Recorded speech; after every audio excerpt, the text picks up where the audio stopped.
Live from HBFO Channel 6, Bloke in a Pub, Matthew Mills. Higgs Boson family, you stay classy. Well, hello and welcome to the rage against the machine that is Bloke in a Pub, dealing with financial shiz. So as we're in the run-up to the presidential elections, you would be excused for thinking that it had already been decided or kicked off from what's been happening in the media over the last week, which is actually the appointment by Donald Trump of a new member of the Supreme Court. Now that begs the question, what is the Supreme Court? Well, in America, as you know, they won't allow the president to have king-like powers, and he has various stops and checks on him. One is Congress, which is representative from the different states that go and check anything he wants to do before it gets passed into law. And then sitting above all of that is the Supreme Court. And you have 9 judges who have been appointed there, who are appointed by the president. Now, the latest appointment, a woman, right on, is a lady with Republican leanings. And she is the 6th Supreme Court judge out of the 9 who has Republican sympathies. So why is that important?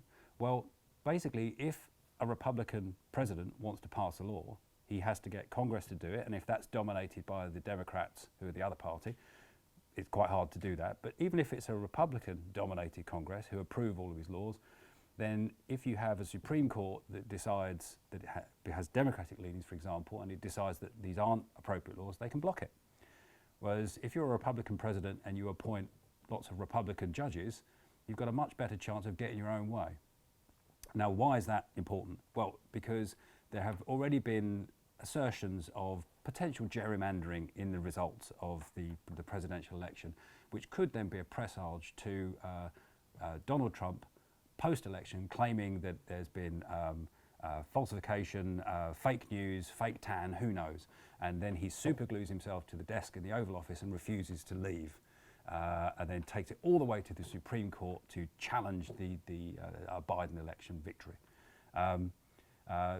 Possible, and it raises the stakes, it ups the ante and makes the whole thing that much more dramatic at this point.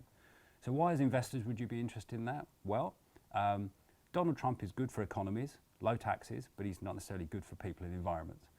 Joe Biden, higher taxes, mainly to fund civic programs, but that puts a greater tax burden on companies and maybe not good for economies. So if Donald Trump wins, we're expecting markets to go up. If Biden wins, we're expecting markets to dip.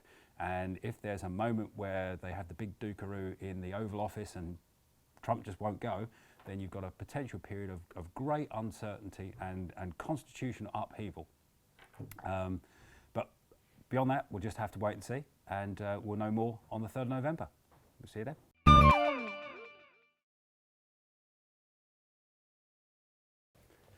And I obviously can't resist pointing out that this particular judge is there to defend your constitutional right to bear arms. Arm bears, whatever the hell you want to do.